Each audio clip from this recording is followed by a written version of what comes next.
How is everyone doing today? It's your boy JJ Domination, and we got another big trade going down just now. Actually, 15 minutes before I hit record. Yeah, this trade is going down right here. The Detroit Lions are trading Pro Bowl corner Darius Slay to the Philadelphia Eagles for a 2020 third round pick and a 2020 fifth round pick. And on top of that, Darius Slay and the Philadelphia Eagles in principle have agreed to a 3-year $50 million contract extension with $30 million guaranteed. So we're going to go ahead and break everything down step by step, what this means for each team, so on and so forth. So number one, if you don't follow Darius Slay on Twitter, he has been hilarious leading up to today. Like, as of yesterday, this dude was like freaking hilarious. Like, for real, because he was just like subtweeting through a lot of people and talking about, yeah, good job Desmond Trufant, my boy, hope this speeds up my trade process. And then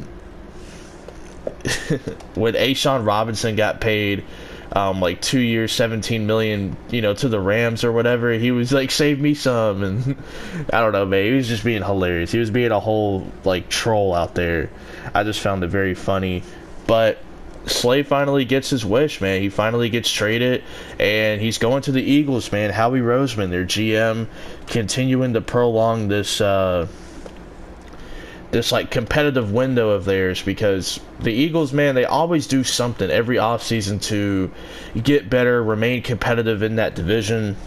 We all hear, like the Cowboys making, moves to re-sign Amari, give the exclusive tag to Dak, and all of this stuff that they continue to do. Then you got the Redskins, who brought in Ron Rivera. They're probably not going to be as competitive this year, but maybe next year. And then the Giants, spending a little bit of their money trying to get guys that Dave Gettleman likes.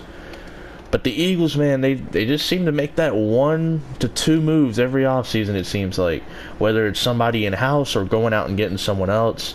They obviously signed Javon Hargrave this weekend. I'll be covering, like those signings or whatever after the first wave of free agency. And then just trading for Darius Slay, like, that's huge, man. That's huge. Getting a big-time corner, obviously big play Slay. They call him that for a reason. But the biggest issue for the Eagles was their secondary. I mean, the pass rush, it was still pretty good, but it wasn't as great as, like, the year they won the Super Bowl, which, think about it. We're comparing their Super Bowl year to, like, a year where their whole receiving core was injured. But they get a big-time corner. They get a cornerback number 1 to pair up with, I don't know. We'll see. Maybe Sidney Jones, if he can ever show his potential, and Avonte Maddox, and God knows whoever else is in that secondary. But, we'll see. I really like this for the Philadelphia Eagles. They continue to remain competitive. They continue to find ways to make moves, extend contracts. They're doing the right thing. They're doing the right thing, staying competitive, staying in the mix. You got to, man. So I got to give Howie Roseman a hell of a lot of credit. When it comes to the Detroit Lions, it's been rumored forever since like the trade deadline. So you can't blame Detroit. I mean, it's been bound to happen, and they got a decent return, I guess you could say, for a guy that wanted out. You didn't really have that much leverage in the first place because the guy wanted out, so teams knew that they can kind of lowball and get him for a third and a fifth round pick, like we saw at Philadelphia. My ideal package would have been like a second and a fourth, but that's just nitpicking at that point, you know what I'm saying? So at the end of the day, I think they got the best return they were going to get, period. So I guess shout out to Detroit for at least finding a trade partner. We had heard the Broncos and the Rams initially, but I think what took the Broncos out of the potential rumor was, of course, them trading for A.J. Boye, which is whatever, But then, of course, what was I going to say? And then for the Rams, they kind of took themselves out of the race by going and doing other stuff in free agency, which I can't really blame them for. They don't have forever to sit around and wait. So they have to go do something. But for the Eagles, you know, they reap the benefits for sure. We also saw yesterday the Lions signing Desmond Trufant to like a 2-year, $21 million deal. I mean, I guess, whatever. Honestly, I would have been a little intrigued to see Darius Slay and Trufant as a pairing.